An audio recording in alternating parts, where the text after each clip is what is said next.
Nangako din ang NBI na bibigyan kami ng kopya ng warrant at hindi naman kami binigyan ng kopya. So, hindi pa namin nakikita yung warrant. So, paano nila sasabihin sa amin na dapat ay dinetain namin si Senator Bato? Paulit-ulit na sinabi na kaya nagkaroon ng leadership change para pigilan yung impeachment.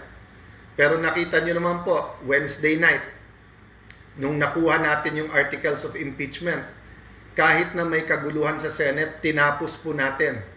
Nung tinanong po ako ng Secretariat, tatapusin po ba natin ang pag-check niyan tonight para bukas masulatan na natin yung House.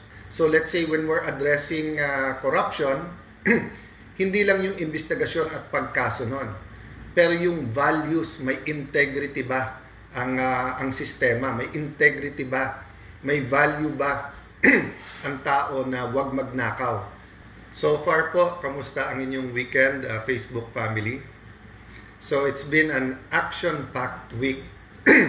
Nagsimula po nung Sunday, prayers, meeting with many senators.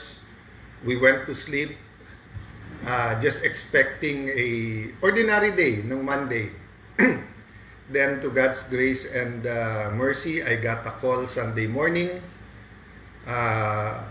Monday afternoon, nakumpleto yung 13. Dumating si Senator Bato.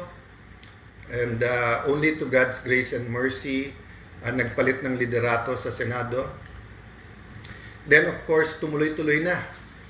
I was hoping na ang ating topic ng Thursday at Friday ay ang aking privilege speech nung Wednesday na ang tawag po ay, ang pangalan po ay Bigger Picture. Let me give you the 2-minute version. So sinabi ko dun sa Bigger Picture na medyo nakatutok tayo sa politika, lalo po sa news at saka sa social media.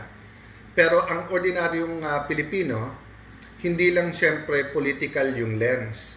Meron economic lens, no? O ibig sabihin, kumbaga sa salamin, yung economic lens, yung pananaw ba na kamusta ang taas ng presyo, or PTK po yung ginamit natin, presyo, trabaho, kita.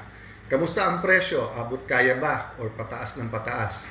Kahit okay yung presyo or mataas ang presyo, may trabaho ka ba? Kasi kung wala kang trabaho or wala kang negosyo, wala ring kita.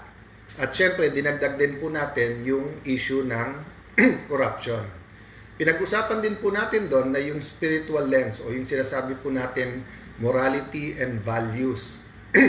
Importante po sa isang community, maging yan po ay pamilya, maging church, maging samahan ng magkakapitbahay, Tricycle Operator and Drivers Association or TODA, yan po ay maging barkada, yan po ay maging barangay, city, isang nation, yung values at yung kultura ng isang community.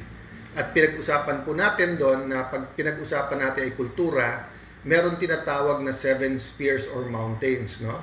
Yung pong family, yung pong church, yung pong government, business, education, health, at media. Ang media, kasama na po dyan ang entertainment at journalism. At pinag-usapan natin sa 7 yan na spheres or mountains of culture, lumalabas po ang values, ang sistema, ang pang-araw-araw na buhay ng isang tao, isang pamilya, isang bansa. So let's say when we're addressing corruption, hindi lang yung investigasyon at pagkaso nun, pero yung values, may integrity ba ang sistema, may integrity ba, may value ba ang tao na wag magnakaw. In talking of all of that kasi, tayo'y naniniwala na yung pang-araw-araw na buhay ni Juana de la Cruz ay hindi na pag-uusapan kasi syempre maging sa Marites, maging sa official na news, maging sa chat groups, maging sa SOCMED, yung mga nagba-viral usually ay yung mga events at saka yung mga intriga. So sabi ko nga, from the search for the truth ay naging mga propaganda. For example, paulit-ulit na sinabi na kaya nagkaroon ng leadership change para pigilan yung impeachment. Pero nakita nyo naman po, Wednesday night, nung nakuha natin yung articles of impeachment, kahit na may kaguluhan sa Senate, tinapos po natin. Nung tinanong po ako ng Secretariat, tatapusin po ba natin ang pag-check niyan tonight para bukas masulatan na natin yung House? Nakiusap po ako sa kanila at sabi nila, sir, duty namin to. Despite po yung anxiety at yung trauma na nangyari dun sa barilan sa Senate. The next day, within 24 hours, pinadala na po natin sa House of Representatives, kasama sa sulat na yan, yung order na nasa order of business. Sa Monday, ang articles of impeachment at magko-convene na tayo bilang impeachment court. So ulitin ko lang po clarification number 1. Walang delay. In fact, sa Monday, magko-convene na yung impeachment court. So I hope those who made a judgment, may you be a religious leader, may you be deans of law schools, may you be a private citizen, sabi ko naman po, we accept your criticism, dapat maging aktivista, dapat kalampagin nyo kami, pero if you made a judgment or an accusation, let's also have the humility of saying, ay mali pala kami.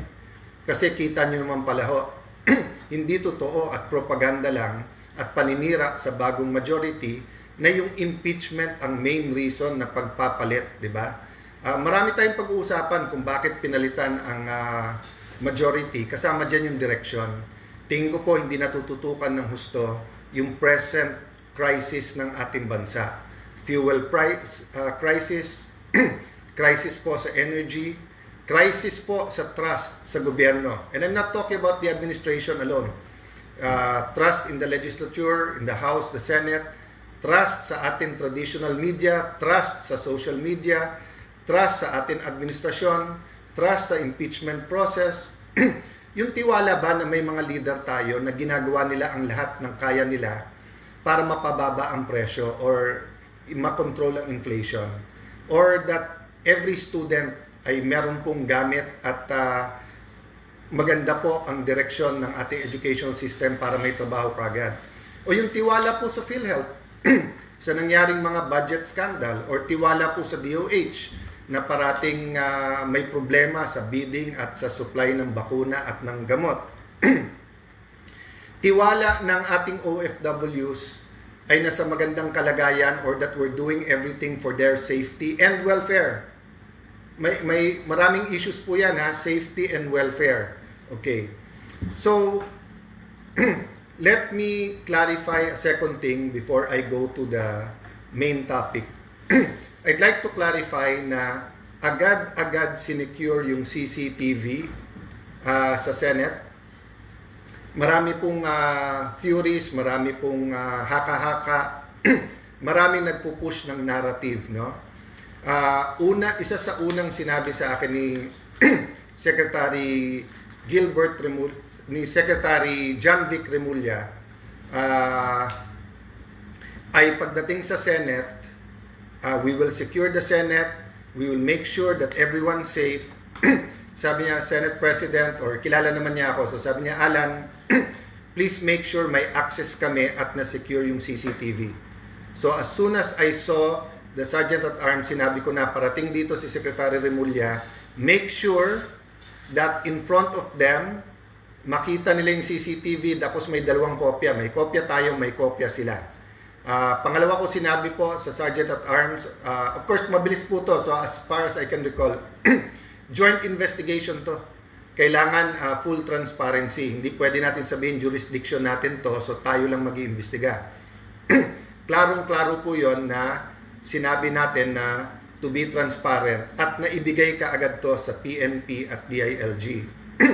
So sa lahat ng humihingi ng kopya, maging sa Office of the Ombudsman, maging sa NBI, I'll sort out the technicalities at legal later on kasi even yung sinabi ko kahapon na kung sinususpindi nyo ang aming Sergeant of Arms, I have to wait for the memo ng aming legal and to ask the other senators kasi may legal issue dyan.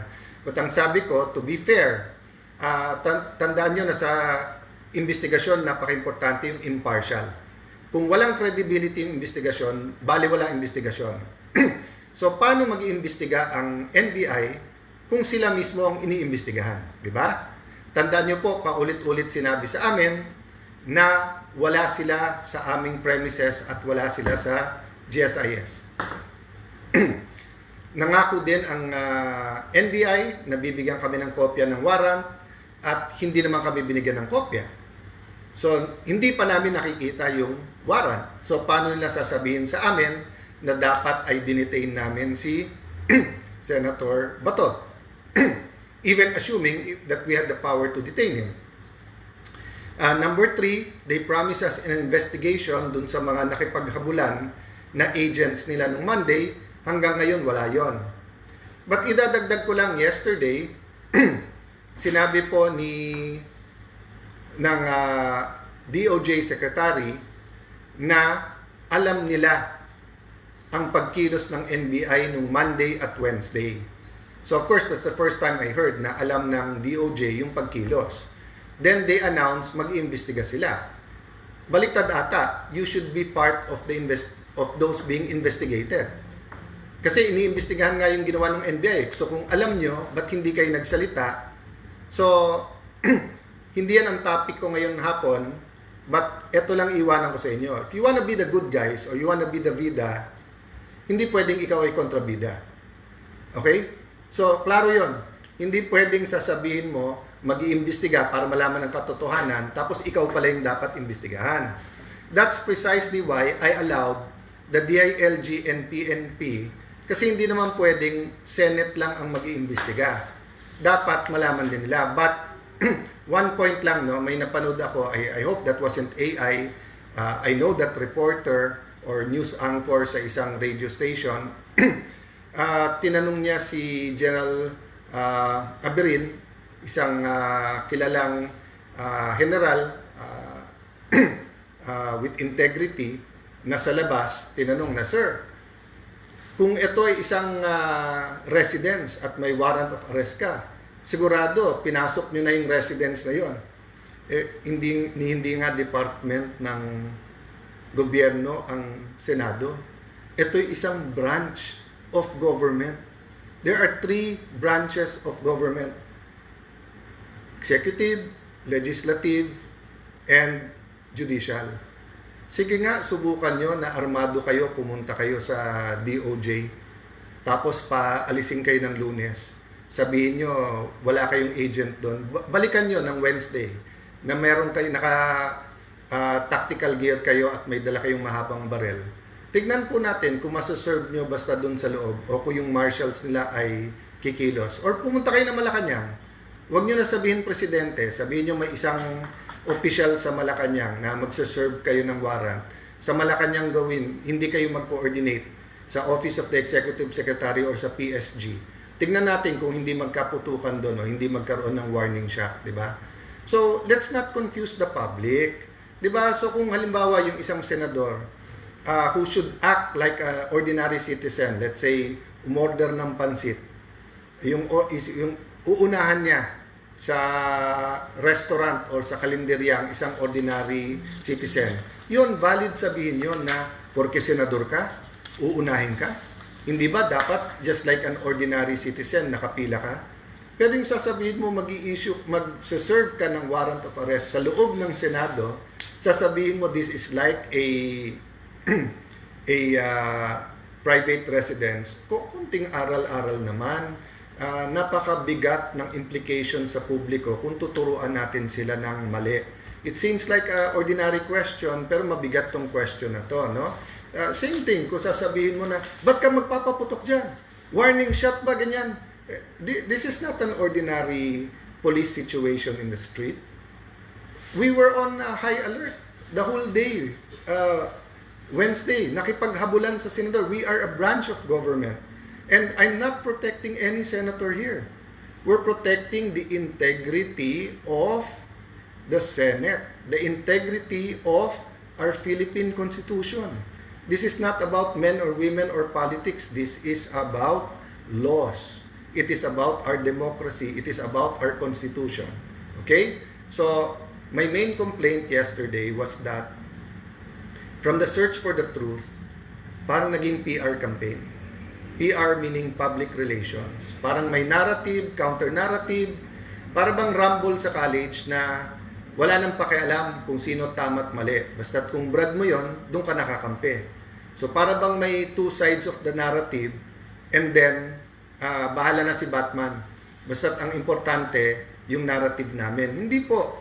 That's why nung humingi kami ng tulong, unang-una hiningi namin, every single person in the Senate ay ma-secure at masiguradong ligtas at hindi masaktan.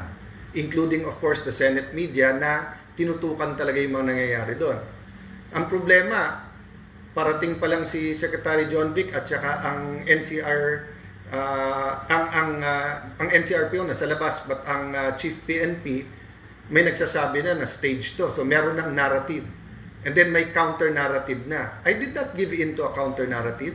So tignan nyo po ang aming joint statement at pagharap sa press ni Secretary Remulla. Sinabi ko, hintayin yung investigasyon. Hindi ko binanggit yung word na NBI, although meron na kaming initial findings na NBI, because I didn't want to influence anyone. And I didn't want this to be a government versus government unless there is a hard evidence. No? So, if the past few days we've seen PR campaigns, public relation campaigns, let me talk to you this afternoon or this evening about a different PR campaign. Sana po the rest of the day today and tomorrow, especially tomorrow, which is a holy day for many religious people regardless of your faith. Ang PR campaign na aking pong propose ay Prayer and Reflection Campaign. Prayer and Reflection Campaign. So let me start with prayer. May mawawala ba ho if as a nation we pray? So unang-unang prayer, di ba? To submit to God. God, we're imperfect. God, this is your country. God, this is your people. This is your government. This is your Senate. So kung anong gusto natin idain? Lord, this is your people. Maraming gutom. Lord, in a quick 2 months, third month, nung gera sa Middle East between Iran, Israel, and the US, ang laking nagbago sa mga negosyo, sa kabuhayan, sa presyo ng pagkain. Lord, optimistic ang aming future nung una, pero ba't biglang nag-away-away ang gobyerno at ngayon, who's in charge? Diba? I mean, I'm talking from the local level and I'm talking about religious leaders, business leaders, student leaders, leaders in media, leaders in government. Parang ang gulo-gulo. So, one point lang about prayer. Some people believe, and I'm equally guilty of that when you pray, you're talking to God. Part of prayer is meditating on His Word and receiving His answer. His answer can come but through calmness and quiet. His answer can call through circumstance. His answer is in His Word. His answer can come from visions. Diba? Ang point ko lang po, hindi to parang, Mami, Daddy, gusto ko ng kotse. Mami, Daddy, gutom na ako, kain tayo sa labas. Hindi po ganun eh. Papa, Mama, Mother's Day, kain tayo sa labas. Yes or no? Hindi po. You have to be still and quiet and also listen. Why reflect? So, I've gotten very good compliments. I've also read very unreasonable demands, including sa resignation ko. But let me ask you, may mawawala bang I'll reflect on it? May mawawala ba I'll look back last Sunday, Monday, Tuesday, lalo na Wednesday, what happened? Could I have done better? Did I do my best? Was I there for other people? Am I fully protecting the institution, or was I also a little bit political? Did I open up enough the Senate to an investigation? Tandaan nyo po, balance yun. Ha? If I have to protect the Senate, so hindi ka pwedeng totally mag-surrender na bahala na kayong lahat mag-imbestiga. It is a branch of government. We have to protect the integrity of the Senate. On the other hand, we have to make sure it's independent, transparent, believable, credible. So, I also criticize yung iba kong mga kasama kasi una, hindi kami nakarinig na buhay pa ba kayo, kamusta kayo. Then pangalawa, ang criticize at yung ginamit na po na na narrative is political. Having said that, may mawawala ba for me to check tama ba yung mga sinabi ko about them? If I were in their position, ano bang iisipin ko, di ba? So, when we reflect, we have to start with ourselves. Ang daling mag-reflect sa iba. Madaling mag-reflect sa kalaban mo, sa kabilang grupo, sa maling ginawa ng executive, maling ginawa ng... but what about yourself? No? So, I'll be doing that. Yes, I'll be meeting some senators. I'll be preparing for Monday. We'll be doing a lot of things. I'll have a little bit of a family time. I'll try to get some rest. Medyo, alam niyo na, pagod, konting acid. I've been having medyo dry din yung mouth. I think because nga, pagka may antihistamine, aside from anti-asthma, pag natutulog, nakaka-dry din ang mouth. So, there's many things. We're all human, di ba? But we're all created in God's image and nature. And I want to read this verse, 3 John 1:4. I have no greater joy than to hear that my children are walking in truth. Napakagandang verse, di ba? Sabi niya, I have no greater joy than to hear that my children are walking in truth. So hindi sinabi dito, I have no greater joy than to hear the Soto group being the majority in the Senate. Hindi sinabi dito, I have no greater joy than Cayetano replacing Soto. Hindi nakalagay dito that I have joy na tama ang DILG or tama ang DOJ or Ombudsman. Ang nakalagay dito, I have no greater joy than my children. And I do believe all of us have the right to be His children. Of course, we have to believe. And sabi that, are walking in truth. So, hindi lang believing in truth, hindi lang seeking truth, but walking in truth. So, babalik ako sa prayer. Let's all pray for truth. Diba? Kasi pag may for example ang isang addict, naniniwala siyang hindi siya addict, hindi siya gagaling. So, let's say addict sa alak. So, ang inisip usually ng addict sa alak, kung 2 bote lang, 2 shot, kaya ko yan. Diba? Or addict sa sugal. Kung magtotongits lang naman ako ng tanghali, magkakasino lang ako mamayang gabi, mag-online gaming lang ako in between, hindi naman ako addict. So, if you do not start with the truth, you cannot address the problem. So, ganun din po. If the Senate will think that the problem is the majority, if ibebenta nila, impeachment lang to, yan lang ang without saying na, sandali lang, how have we dealt with corruption issues? Have we done enough to really address it? How have we dealt with prices, with inflation, prices of food, productivity ng ating farmers, with flood control? Hindi lang yung flood control investigation, tag-ulan na. Kita nyo, konting ulan, may bumabaha na. So, we have to reflect on so many things, di ba? Dati, leader tayo sa education. Totoo ba, the last year, naunahan pa tayo ng Cambodia sa tourism. Paano kabuhayan ng ating mga kababayan? Let me give you one point. I'm reflecting on, alam ko na kasi kasunod pag ganito na may kahirapan, kasunod na nito new taxes. Whether the day na medyo controversial yung IMF, 1970s, 80s, hanggang nung naging congressman ako, late 1998, parati yan, na ayusin nyo yung fiscal position nyo, yung pananalapi, mag-tax na naman. So, paulit-ulit ko po sinasabi, sana ngayon may makinig na as Senate President and head of the new majority. Nung panahon ni President Ramos at nagka-crisis, nag-impose siya ng 10% across the board sa lahat ng departamento. Maliit lang ang budget nun. Ngayon, mahigit 6 trillion yung budget So, pag nag-impose ka ng 10%, forced savings, 600 billion na kagad yun. Kahit imperfect, sabihin natin, some departments 5%, some 7, some 10, some 12. Sa 5%, 300 billion yun. Baka naman hindi natin kailangan ng taxes. Or baka kailangan, pero as the new Senate President, at least while I'm there, ipakita nyo muna na lahat ng luho at lahat ng hindi kailangan sa gobyerno na isang tabi at magagamit natin sa tama. Okay? I will recognize whatever the administration has done or is doing, di ba?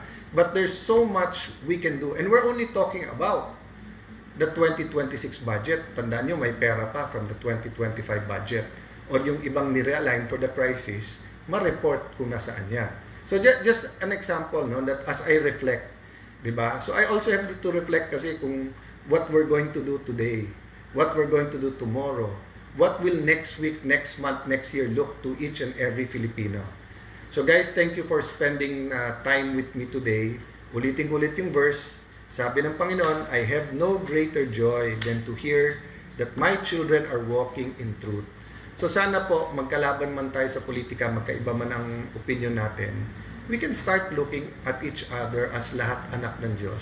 Just because we have different ideas, we don't have to call each other evil, di ba? Or call each other names. There is evil. There is evil in our society, di ba? Pero kaya nga sinabing hate the sin but love the sinner.